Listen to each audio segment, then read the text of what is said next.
welcome to the Vibe Union podcast, chatting with Melbourne musicians, creatives, and keeping an eye on the scene. And I'm your host for today, Rhath. Before we get started, I'd like to acknowledge the traditional custodians of the land that we're recording on today, the Wurundjeri people of the Kulin Nation. Sovereignty was never ceded. These are stolen lands that we're living on. We pay our respects to elders, past, present, and emerging. There's a lot of dark history here in this country. We need to all be aware of that, and we can all play a role, not only in the awareness, but in positive action towards a better future for all. Today, we are joined by fellow Vibe Union director and resident head of Curls. It is Georgia Delaney-Martin. Hello, Georgia. Hello. Yeah, we've only got one microphone for us, so there'll be a little bit of that. And our special guest for today, we're very excited about this. You've seen him in the shower and shouting from the floor of his bedroom in his Instagram stories. It's the Mandrillman, AKA Journeyman. Say hello, Journeyman. Hello, everybody. Mandrillman, Journeyman. You have just dropped a new EP project. I have. A nice little EP, nice little 7-track. Nice little 7-track EP. Yeah, That's the right number of tracks for an EP, by the way, people. None of these 3-track EPs. Get it out of here. Unless you're doing 7. No, you got 4 tracks. Don't you worry about it. You're all sweet, Georgia. Your songs are longer. It drives me nuts when people drop EPs. They're like 3 songs, but they're like 2-minute songs. Drives me nuts. But in that insult, because you're also producing the EP, yeah, you insulted yourself. I'm so terribly sorry to myself. Mandrillman, Primal Spiral. Mm-hmm. That is the project. Mm-hmm. Tell us a little bit about it. Yes. So, this project came about because literally one night I was spending some time in my bed, as nighttime does, and a man from Berlin, Germany, who I've never met or spoken to before, had found my music through the old Instagram web chain. I don't know what you really call it. And he dropped me like a folder full of beats out of the blue, and then said something that was vaguely English, that was along the lines of, hey man, if you have this, you could probably use them. And I was very, very excited because I was in a musical drought and I didn't really know what to do. And I figured this might be pretty interesting. So I downloaded this folder, hoping it wasn't like some weird NFT scam. And it ended up being like a pack of like 12 beats. And it was a fucking field day. So I ended up, and I sort of figured that it would probably work out kind of well if I just smashed out a quick EP with this one guy's beats, because it would all be cohesive. So I had this idea of making it somewhat relevant to the current situation in my life, which was being 25 and moving back home with my parents, which seemed fucking depressing as shit. So I was like, all right, this is called the Primal Spiral. So I called it that for the accentuation of the limbic system in my brain, being that I'm a big emotional shit cunt and all I do is whinge and moan and me, self-absorption. But the thing is, I could do that in a creative manner so that I didn't spew it onto my lovely parents who welcomed me back home and my beautiful friends. So it was kind of like this nice little rejoice of my emotions in 7 tracks or less. Do you feel like you were able to capture where you're at in this EP? Sometimes I think a little bit too overtly. I think sometimes I would have benefited more from a little bit of like mystery in a way. I almost feel like I could have gone As like in too more direct. Yeah, like Okay. I feel like I could have been like more lyrically cryptic and creative with it, but I sort of came with this approach of this almost like again, like this like primal directness of just being like, I'm just going to say shit regardless of the reaction. And I think what helped was I kind of did this thing where if I did that for one verse, the second verse, I would think more about what I just said. So it was almost like one part of the song would be incredibly reactionary and one would be thought out and logical. So it was almost like, I'm almost like viewing the spiral as it happens. Okay. Like left and right brain of the experience? Essentially that. Okay. Yeah. Do you feel like it was a therapeutic experience? Very. I feel a lot better now, to be honest. I don't feel as pathetic. From recording it, you feel like you've moved through. Yeah, and if anything, it was more fun recording than it was releasing it. Like it came out, like I put it like through like the distribution stuff and it like dropped and I felt nothing. But during the actual process of recording it, I felt great. It was so nice. It was like, okay, everything that I wanted to say and everything I felt feels like it doesn't matter in a good way. It was like, oh, it's all gone now. It's all past. And now I can just like move on to whatever's going on next in my life. So I almost feel like weight's off my shoulders. Did you feel like you were did you have to filter anything through that experience of like what you wanted to share, what you didn't want to share? I'm a pretty angry person. Like I stifle a lot of rage. So sometimes it's a little bit hard to sort of go all the way in on that because you can really scathe a lot of people. I don't know if that's the correct word, but I think, no, I didn't filter myself a lot at all. In fact, in a few of the songs, it's really evident that I'm not filtering myself at all. And I think that's what gives it its like sort of like namesake. The whole primal nature of it all is like it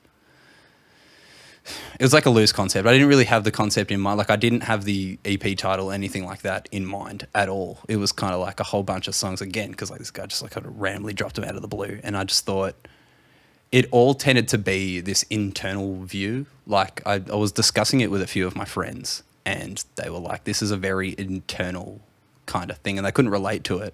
And I was almost like, "Good, it's for me, right?" And no, like I certainly didn't censor stuff because I showed my parents and they certainly said, censor more. And I was like, nah, I like it how it is. So I don't know.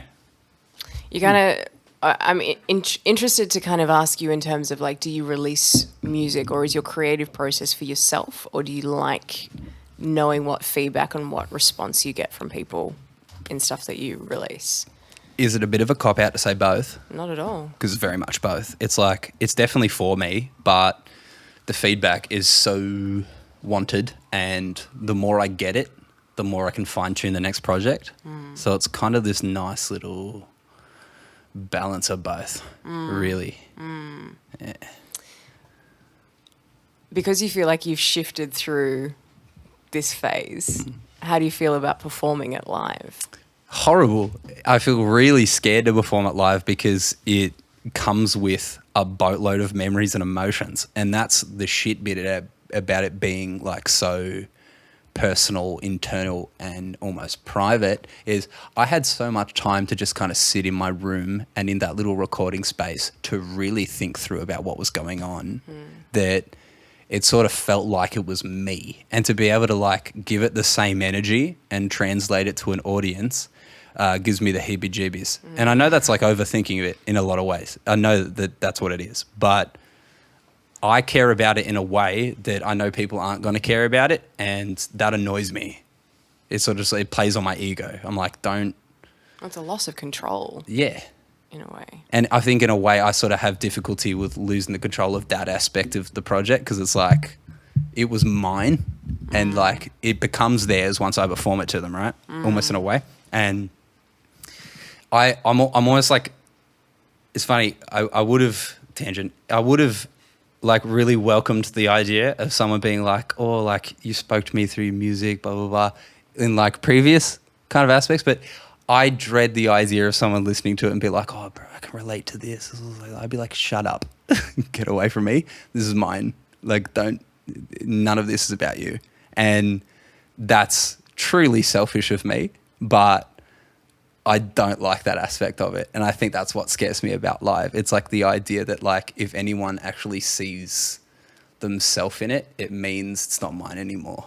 And that's the egotistical aspect, I assume. But then so what you just said before of it being both for the artist, or for yourself and for the audience, how does that play into that then? I'm more sort of like asking for critique. Does that make sense? This is more about like the idea of it being both is like I really want people to look at it and sort of look at me. I want people to kind of look at the version of me that is the version of myself that I critique harshly and look at it and maybe critique it in the same way. Maybe that's a self-sabotatory instinct. I don't know. But it's this idea that like I want people to tear it to shreds so that people can like look at it and look at me, be like, this is the kind of person you are. This is the kind of things you have to say and what you think about. And this is what your music says about you. I kind of see it more of like a tell me about me. That says a lot, doesn't it? We're very different. This is, I mean, I don't give a fuck how it comes across, but I would rather like someone tell me that they resonated with what I'm doing. Yeah. And that they love it and not be torn to shreds or like critique what I'm doing. Yeah. I can't handle that. Yeah, but that's healthy. Do you know what I mean? Like, you're doing it in a very, like, healthy, productive manner. I think there's a middle ground for both of us. Yeah, sure. There's, like, a balance there. But, Yeah. like, it's probably not great to sort of, like, come in with the aspect of, like, yeah, fuck me up. Do you know what I mean? So, I think, yeah, you've got a sort of, I'd say, out of my opinion, that's a healthier approach on your end. Probably not so for me. Okay. Because we were speaking before we hit record earlier about music being a mirror for the audience. Not all music. There's certain music that is trying to say a very direct thing. Often more like political music is like, I've got a fucking point that I want to make. This, whatever it is. Doesn't matter. I was going to make an example. We know what I'm talking about. And then there's some music that is just vibing out, chilling out, talking about drinking, drugs, cars, blah, blah, blah, whatever. And then there is kind of this beautiful middle ground of kind of powerful poetry that is sort of just triggering for people and it allows them to explore themselves in a certain space. And we spoke about we both kind of inhabit that space with our work, which clearly now from what you're saying here is maybe not the case with this particular project. If you're looking for critique on a personal level through your music, is that not already saying that this music is to you a direct mirror for yourself? And are you looking for validation, a sense of your already critical view of yourself? That's a super loaded and direct question, but I'm fucking dropping it.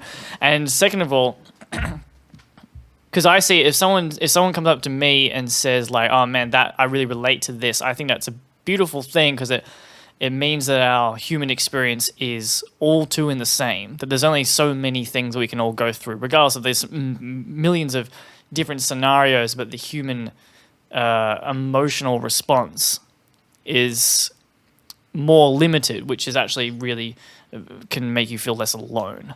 Put a lot out there in this long-winded question. Riff away, my friend. Yeah. In terms of like the idea is like the loaded part, very in particular, is yes.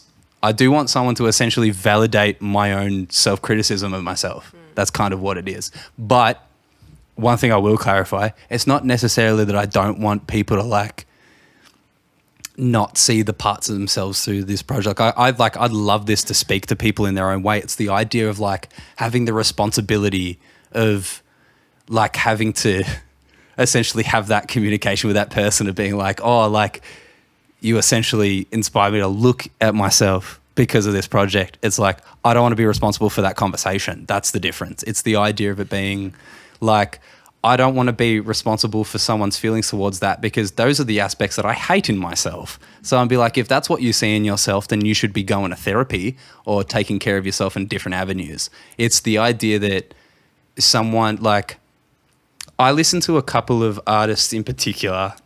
I'll name drop Earl Sweatshirt, people like that. That's kind of like their music is more of like an introspective view of the way they're seeing themselves, their emotions, their life, all of that. And I can see how it's emotionally taxing for artists like that to be glorified amongst their fandom and community because it's like constantly reminding that artist of the horrible things they went through for the sake of their own like emotional support blanket, I guess. And like, I don't necessarily want to be particularly anyone's emotional support blanket. I want to just unload.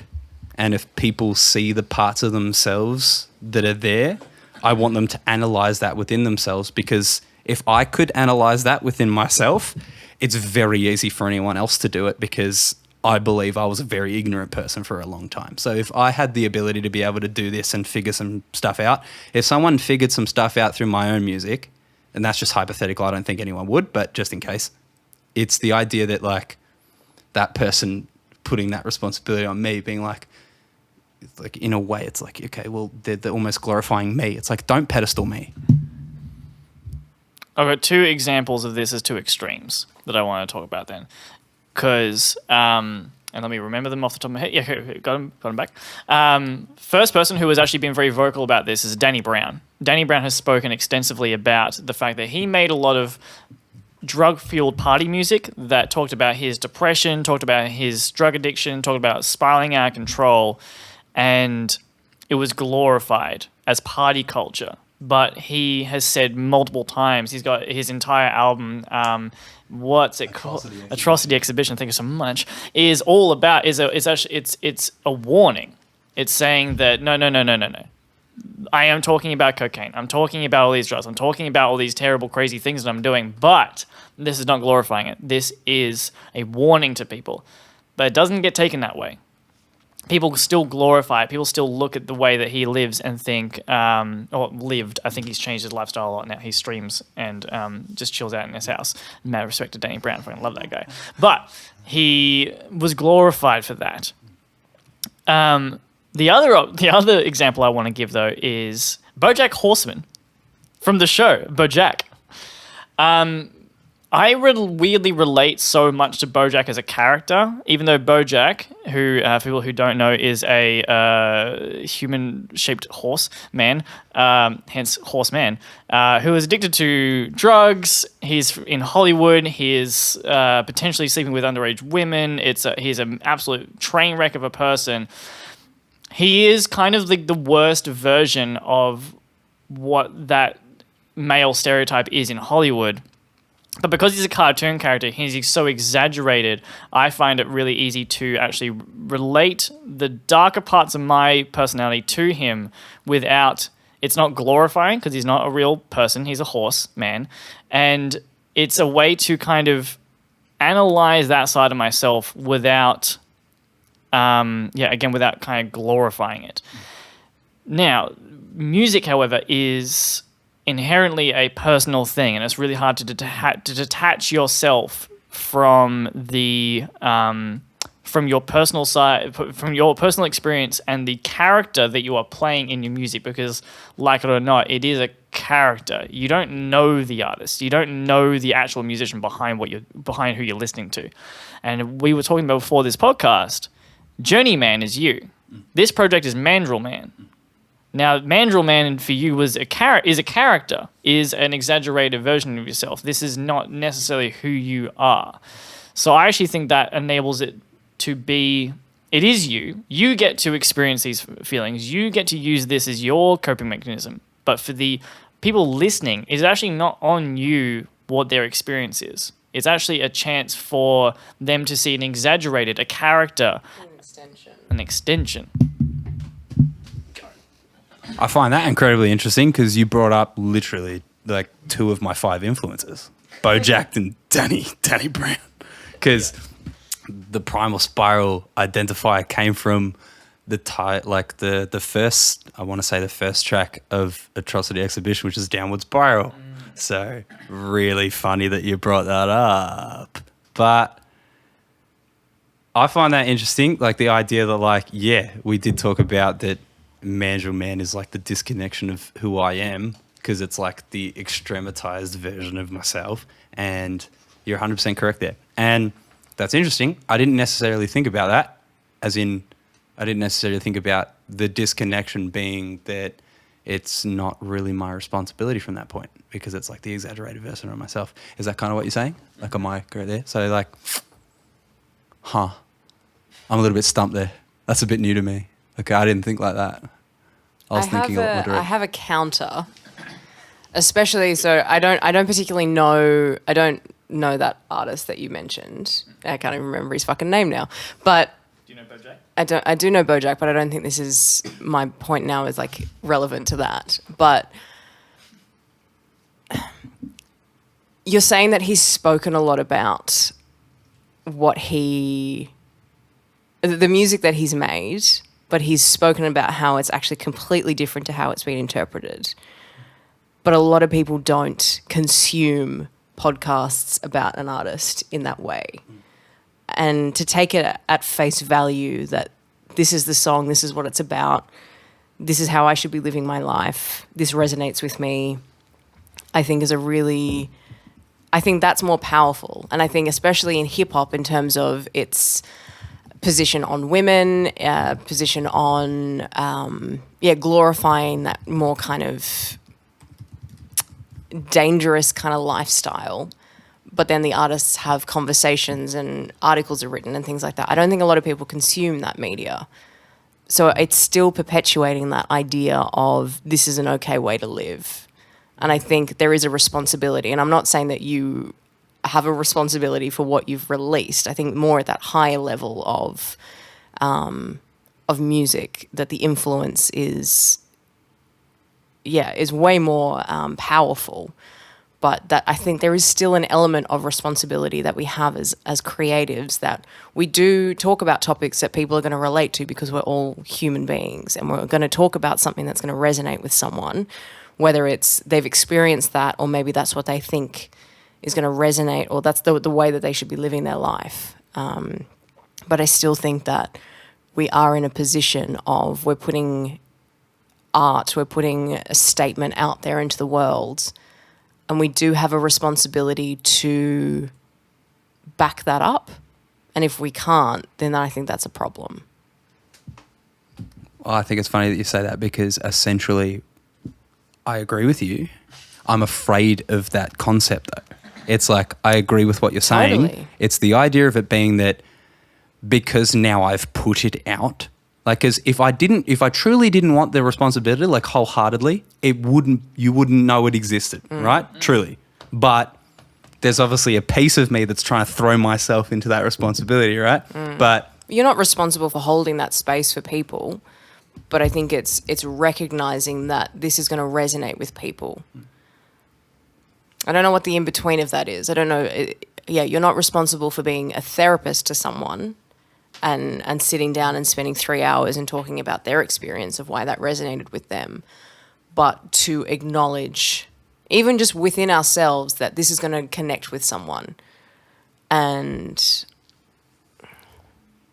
maybe it's just how we deal with someone coming up to us and saying that really connected. I had this experience. I really want to talk about it. Or it's how we navigate those conversations.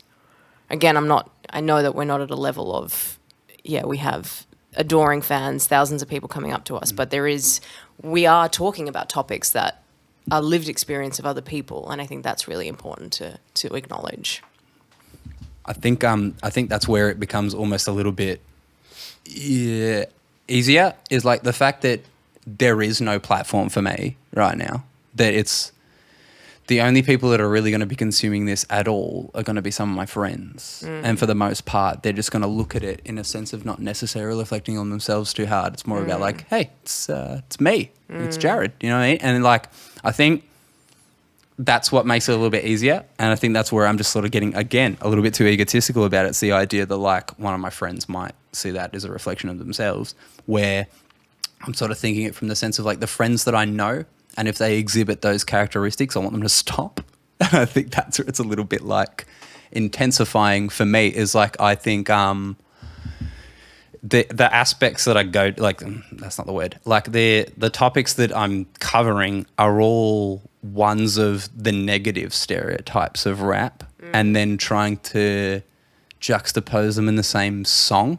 Like, I'm trying to continuously contrast them. Like, every song on that project has a verse that's the overt nature of the rap culture and then the adverse nature of the culture, whether it's like strength and vulnerability, pro-women, anti-women, all that kind of stuff. It's the ability to look at it from both sides. That was the whole idea.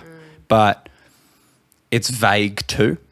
So the ability for it to get misconstrued is going to be very easy to achieve. So I look at that and I go, that's my responsibility. At that point, I see your view of it being like, I do hold a responsibility for putting a certain something out there. And if it's coming across not how I imagined, that's technically my fault, right? So it truly is fear. The approach behind removing myself and trying to not be responsible for that is a fear response. It's like, hey, don't look at what I've said and make it about you or me. just sort of leave it because it was mine. Is more of an idea of it being like, let's just put it to bed. And I think that's the idea of it kind of being like, I look at everything I say and everything I do, and I scrape the living shit out of it with a fine-tooth comb and constantly pick it apart post-release or whatever and go, I shouldn't have said that, shouldn't have done that, why'd I do this? Don't listen to it. Or could you change the way that you have, in my mind, I'm just thinking of a conversation that you have with someone post-gig. Could you change the way you hold those conversations rather than, I don't want to hear about your experience? Could we change the way that can we talk about it in a more global sense rather than our lived experiences? As in, like, reflecting on, like, the references are not necessarily being about me and that person personally, but be like what it's like societal. Yeah. That's brilliant. Again, Maybe never thought about it we like change that. it that way. Yeah. I agree with that entirely. I just came up with that. Yeah, that's brilliant.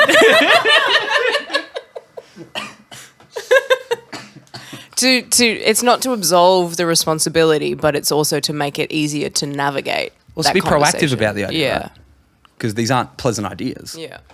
So, like, let's put them to good use rather than it just be like a bloody trauma fest. Do you know what I mean? It's like, it's not a trauma bonding experience. It's like, okay, let's collectively take accountability for shit actions and what we listen to and what we indulge in, like, through media and culture, and try to make the better part of it cool again. Like, it's the idea that, like, we let essentially, like, womanizing drugs and, like, pimp and gangster culture be cool. We let it be cool. And it's like, I understand why that happened. I understand its worth to a lot more in depth and degree than most people will probably understand, because I did a lot of research, but that's probably boring to talk about. So it's different, but it's the idea of it being like, I've purposely tried not to do that because I'm not part of that culture.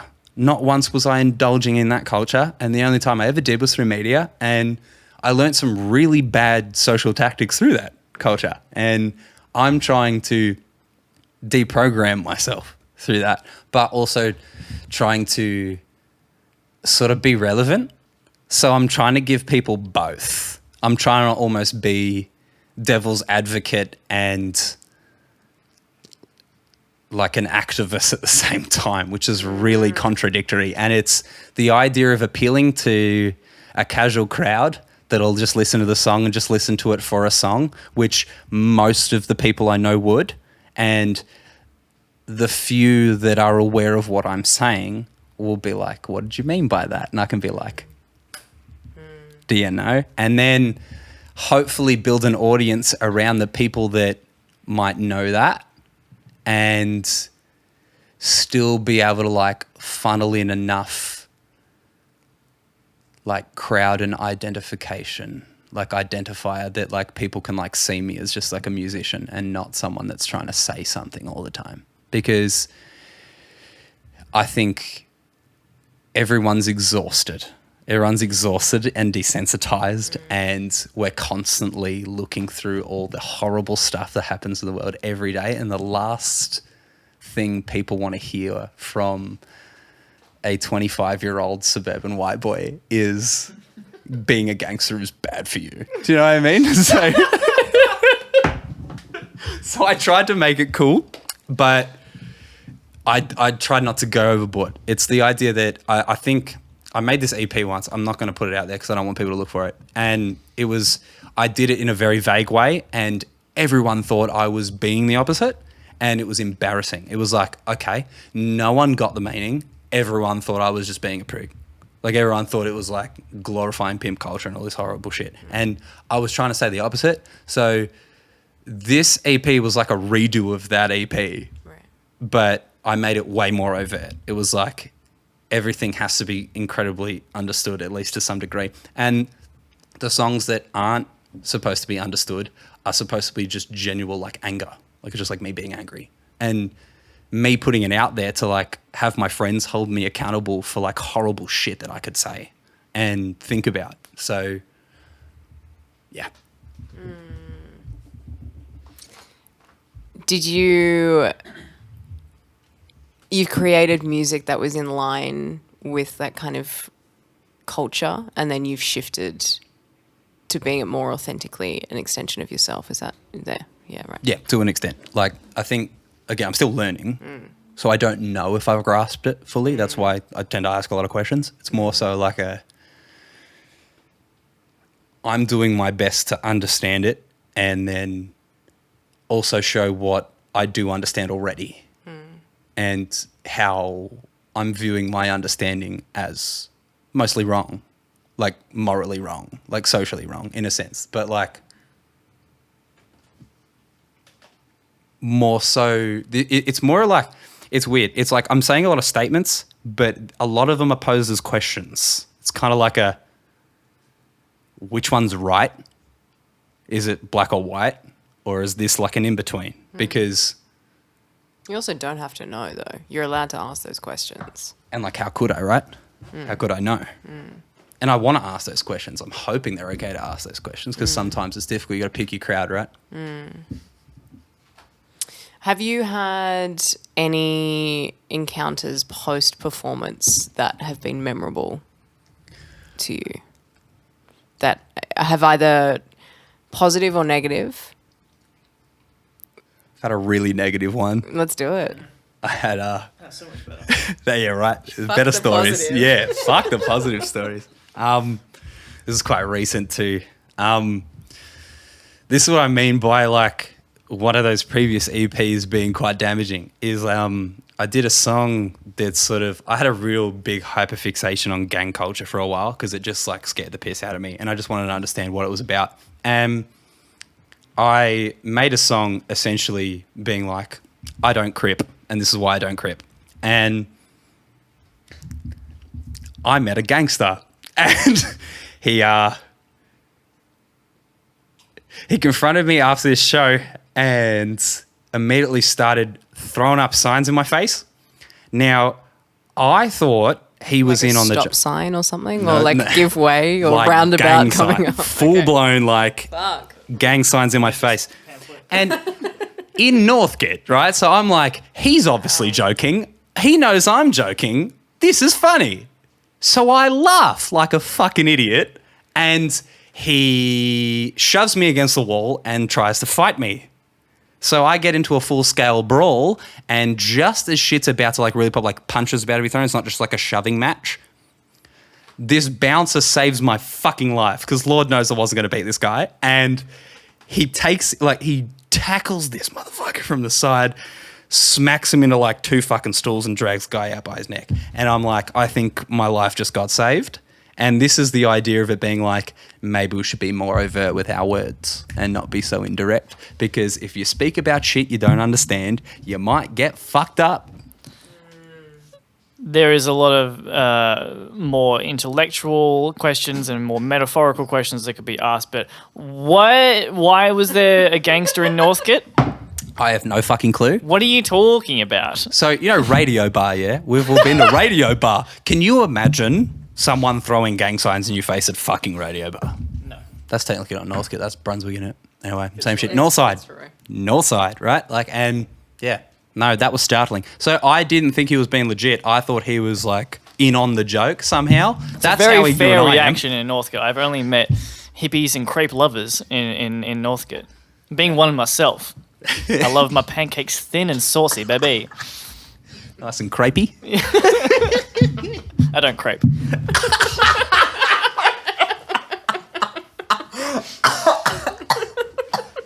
Whoop, tagline. Oh, brilliant. That was a good one.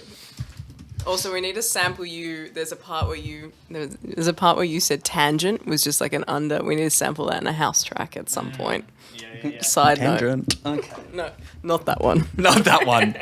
The good one. Wow. So yeah, that was my negative experience.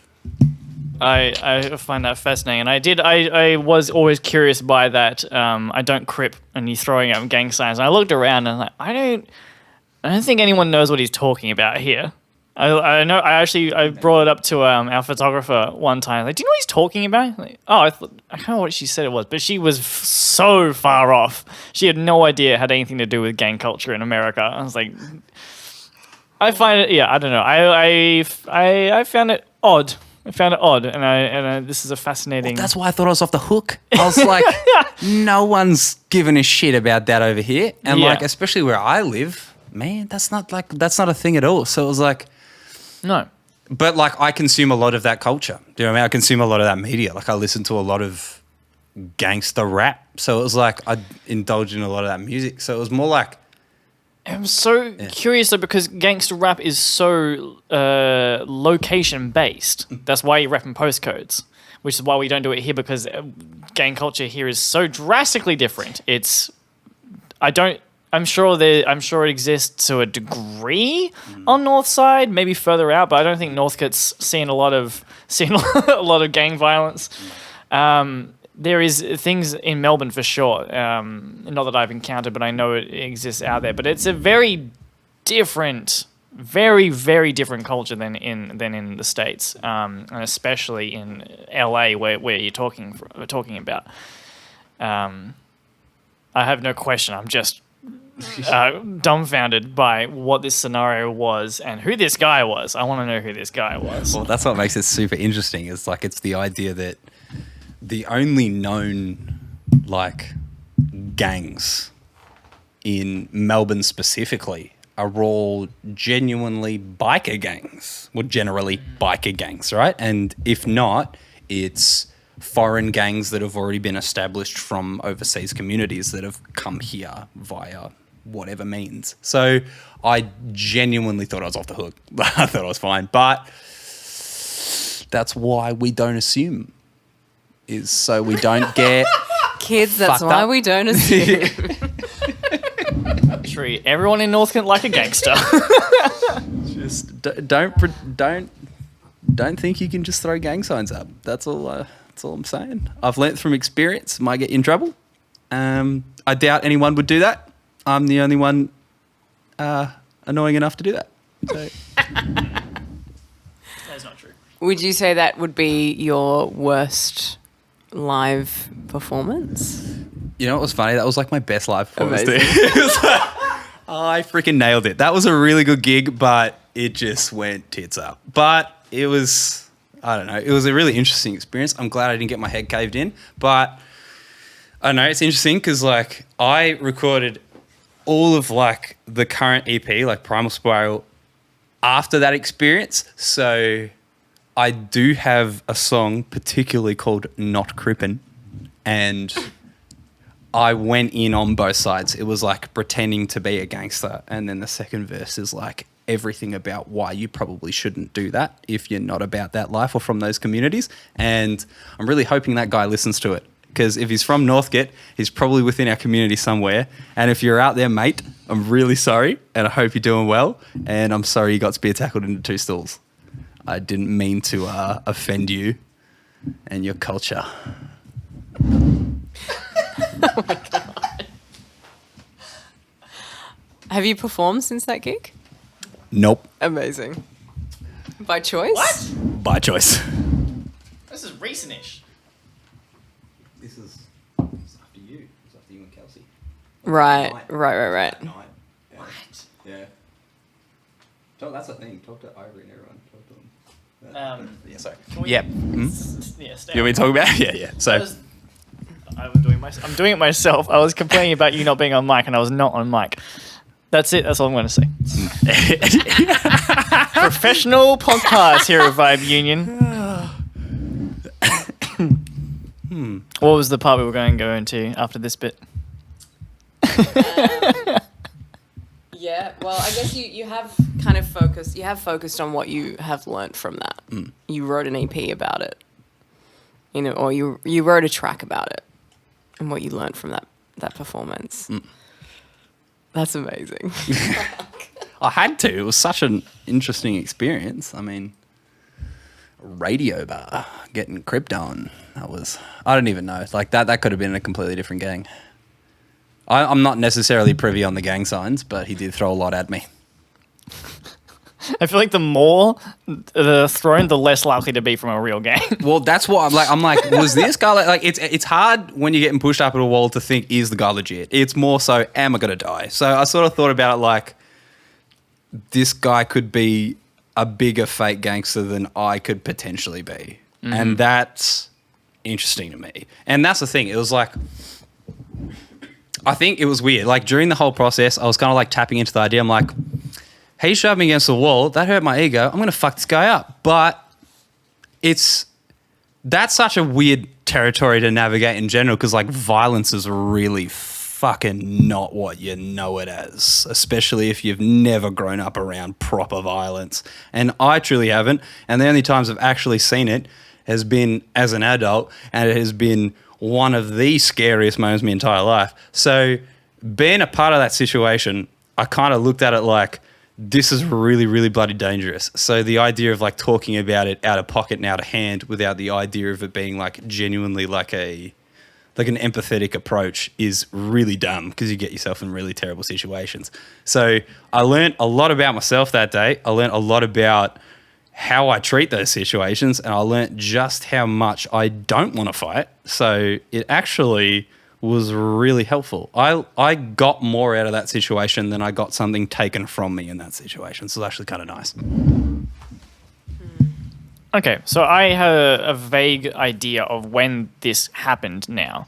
And you said you've written a song about that situation, post that situation. Which means this new EP is recorded, written and recorded very, very quickly. Is that right? Yep. Right. Well, then my next question would be, okay, so actually speaking, we spoke about this before, hit and record, like kind of what the point of this EP was. And for you, you've gone far more into depth to it now, but your initial description to me was saying like, you just need something out. You got to get something on Spotify so you can kind of, when people say, hey, do you do music? Yeah, I do music. Check me on Spotify. Yeah. So what's next, baby? Look, you know what's really funny? That exact same dude that dropped me all the beats, I've got a whole other EP. Like it's done.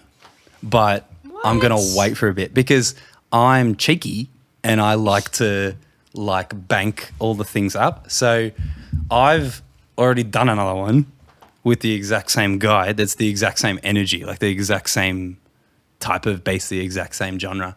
But yeah, I'm just going to have to wait because I'm a vain prick. The thing that I think the two of you have in common is that you churn out a whole heap of work, really. Both of you churn out a lot of stuff. And I just like even looking at the difference of creative process between the three of us. Like I have very little to my name in terms of what I've released. But the fact that the two of you have released a shit ton of work is very... I don't really know if I have a question. It's more of an observation. But just the difference in process and the difference in...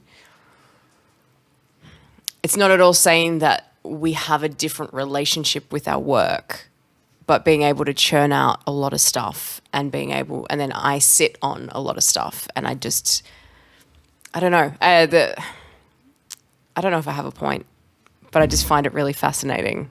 But this is the thing. I think that's, in a lot of ways, in my opinion, just in my view, I think that's a smarter option. I tend to grab everything I got and then out of this drastic sense for instant gratification, it's like, I got to do it all now. Like, all the songs I write, it's like in 15 minutes and it's all recorded on the same day. I don't mix and master them and I just chuck them out. It's like, I can't sit on it because if I sit on it, I get bored. It's the idea, it's like, this is like fulfilling that need for me. This is like a form of dopamine. Making music is like, get that shit out so you can feel better about life. But I think in ways I'm actually hindering myself because a lot of these songs, if I spent a bit more time with them, if I sat on it for a while, I could make this shit really good.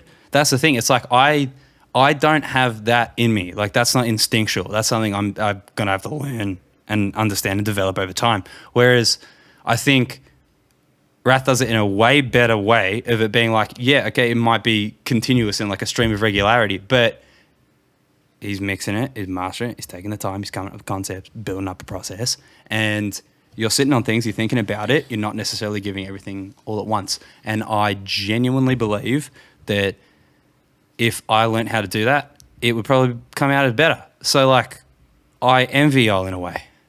That's what I want to do. I want to do that kind of processing. I see the way you guys process music and I want to do it that way. I'm doing it in a way that it feels good at the time, but like now I'm like a day removed from releasing the project. I'm like, oh, I already want the next one because I'm bored. So this isn't healthy. Quickly to speak on the technical side of things. First of all, you're just at a different spot in the journey because I've spent 10 years learning to mix and master and do all that kind of shit. But I think a far more interesting point is because my initial reaction to your question, sort of question, Georgia, was sorry, weird dig. Was I think I've thought about this before that I think I use music and general creation. I like just creating stuff. I like creating constantly. And I think it's both that, just enjoying the creation process, but also my way of communicating with people. I think that's actually my way of expressing myself to people, where I struggle to communicate with people in a more social setting. And from the way you've spoken, Jared, as well, that it seems sort of a similar thing. Now, and also, Georgia, we're working on your EP together, and I've seen this process a bit more firsthand, that you seem to be more really going in and processing a bunch of emotions. This project for you seems, from my perspective, very, very much like a therapeutic processing thing. While similar for us in a way that we both, Jared, that we both have things that we're processing through our music, but you said that you need stuff out just to be on Spotify because you're actually trying to communicate to the people in your community, like, I'm working, I've got stuff, here I am, here's my music. And that's actually the same process for me right now. I'm releasing 3 EPs this year. I've released the first one, next one coming out pretty soon. Check it out. Plug it. It's actually I broke it into EPs, which was actually your idea, Georgia, but I broke it into EPs. The thought behind it was like as a message, like to the community that, like, I'm working. Here's my work. Here's what I'm doing. And there's emotion in it. There's me processing shit, but we're approaching it from a communication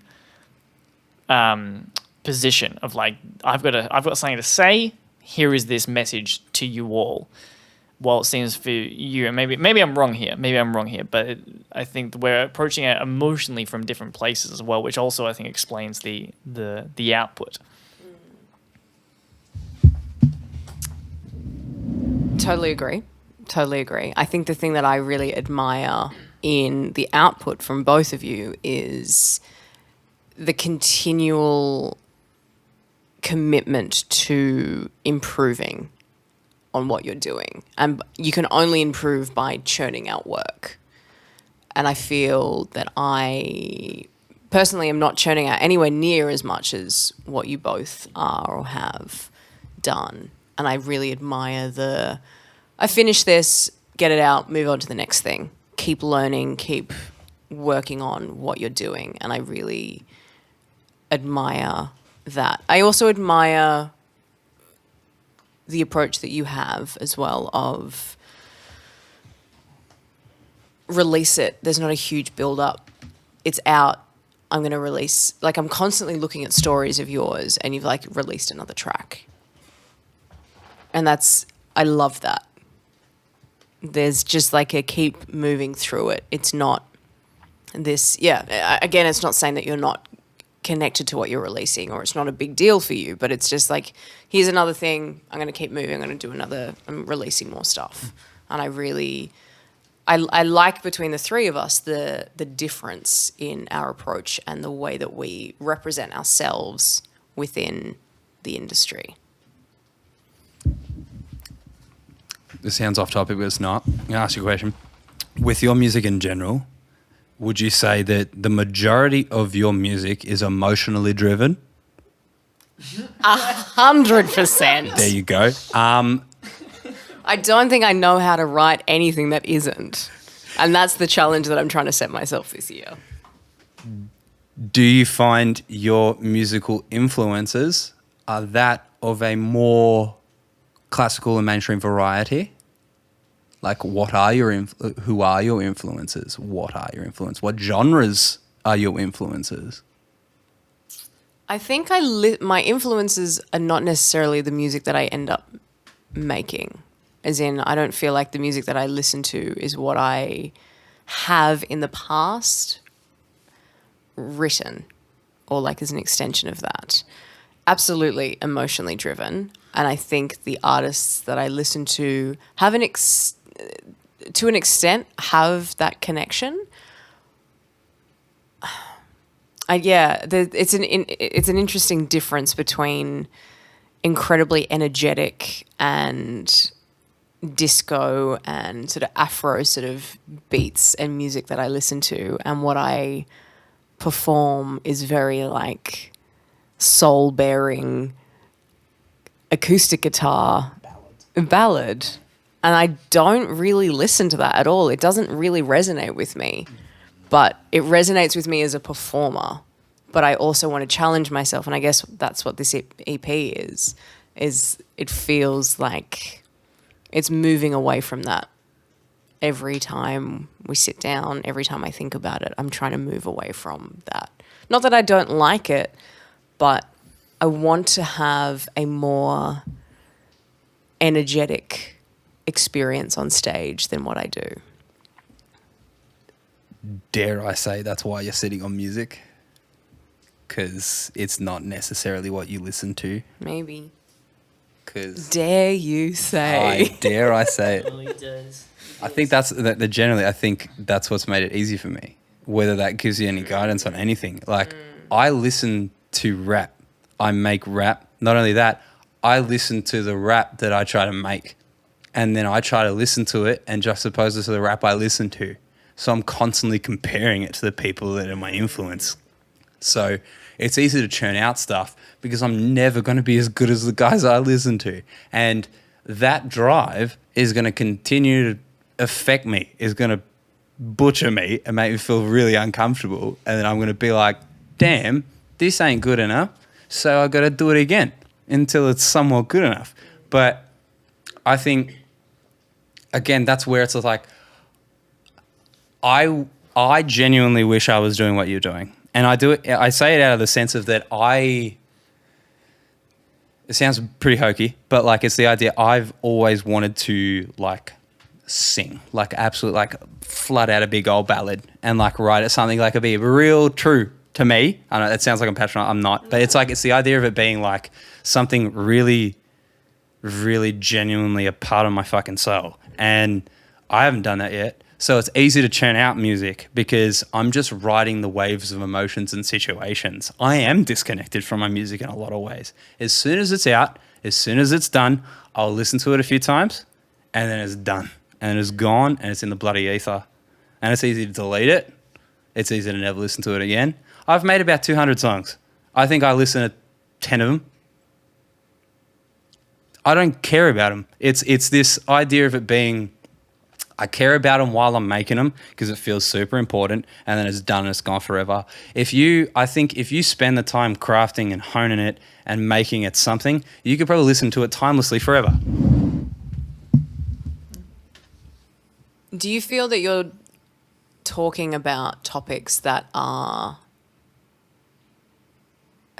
sort of big scale moments of your life, or are you talking about, like, I know the EP that you just released is kind of this is a big chapter in your life that you're going through, but the music that you've released before, just in terms of my understanding of what you're trying to say, of what you're saying, is like, I talk about things that have been huge experiences for me, and it's hard for me to not talk about it because it's so big and it's so overarching, and it's hard for me to then not just disconnect from it, because I guess I still am living those experiences. But do you feel like you're writing about those experiences for yourself? Is that why it's so much easier to disconnect and just not perform it and just be like, whatever, I'm not going to connect with that? I think it's difficult because the medium I chose was rap. And with rap comes It's not soul bearing. Not to patronize any rappers out there, because there's people like Kendrick Lamar who can do it brilliantly. But rap almost sullies the emotion. In a way, does that make any sense? Yeah. It's like the idea of it being like, I reckon if I sung it, like if I sat on a piano and really got into it, I could probably make a song that I would show my children. Do you know what I mean? Like I could probably do that in a way. But I think because rap is such it's cool. Do you know what I mean? It's like a cool avenue of like approaching those emotions. It's almost like a disconnected way to approach those emotions, right? So it's never been like, I'm not necessarily talking about casual things. I'm talking about situations that have been a huge effect on me, both negatively and positively. And all of them have been either really, really pivotal moments or what, but it's almost withdrawn from the fact that every sentence rhymes, right? It almost feels like a Dr. Seuss version of my life. It feels juvenile. So I think the idea of like mastering the emotions could probably give me a sense to take it into a better medium. But I personally believe the medium and avenue that I could take my emotions down would be better suited to like a film. So when it comes to music, for me, music's always going to be a secondary avenue because I'm a film kid at heart. That sort of deserves its whole own podcast to get into. We'll leave that. But I was going to say, like, there's also just the culture around it. And I mean culture of, like, release culture. So, like, I think these older genres like soul and rock and blues, still, I guess, not being like that old in a sense, but like compared to something like hip hop is a lot older. And they came up in a time where your release schedule was dictated by labels, dictated by printing physical copies, and dictated by magazines needing to print copies so that you can get your publicity out. And hip hop came up in a culture where that still existed, but now the current style of hip hop is so rooted in internet culture. It needs to be fast. Songs are short. Songs, like the average song length is now 2 minutes to 1:30, you know? And I think it does demand, it doesn't necessarily demand. Obviously, the beauty of the internet means you can actually kind of do whatever the fuck you want. You can sit on tracks and release them once every couple of years and make these things, but it also encourages you to make this rougher, rawer, faster turnaround kind of content, which I think both have their merits. I think the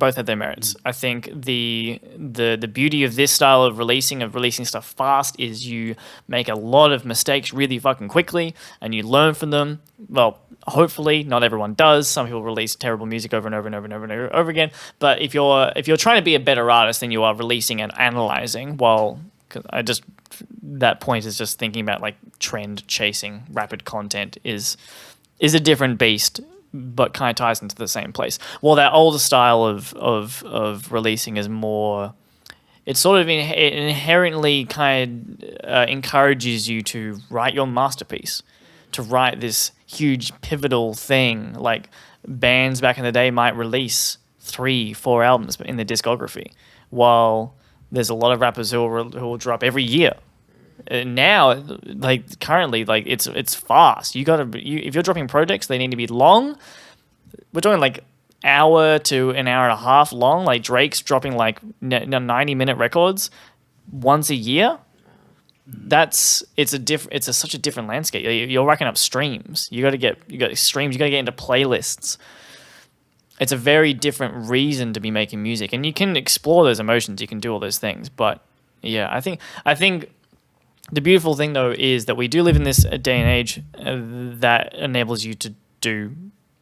It encourages the rapid fire, for sure, but at least we have the avenues to do both, so you can still take your time to write the masterpiece and put it up on Bandcamp. You can self-publish. You're not relying on labels.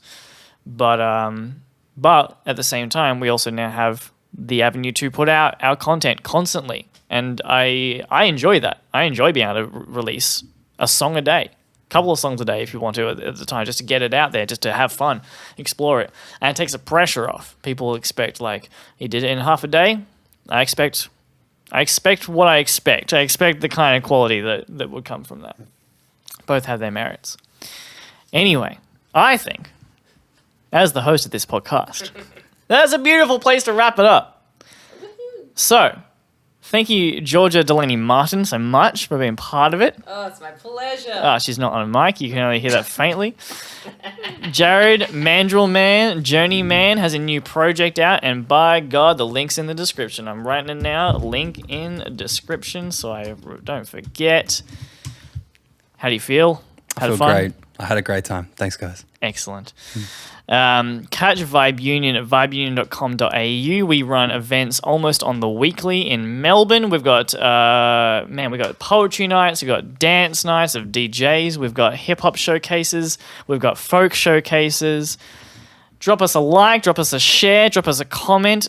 Sharing, you have no idea how much it helps. Throw it on your Facebook wall. Send it to your grandma. Send it to your newborn baby sister, and say, "Oh, one day you're gonna get it." And that's it.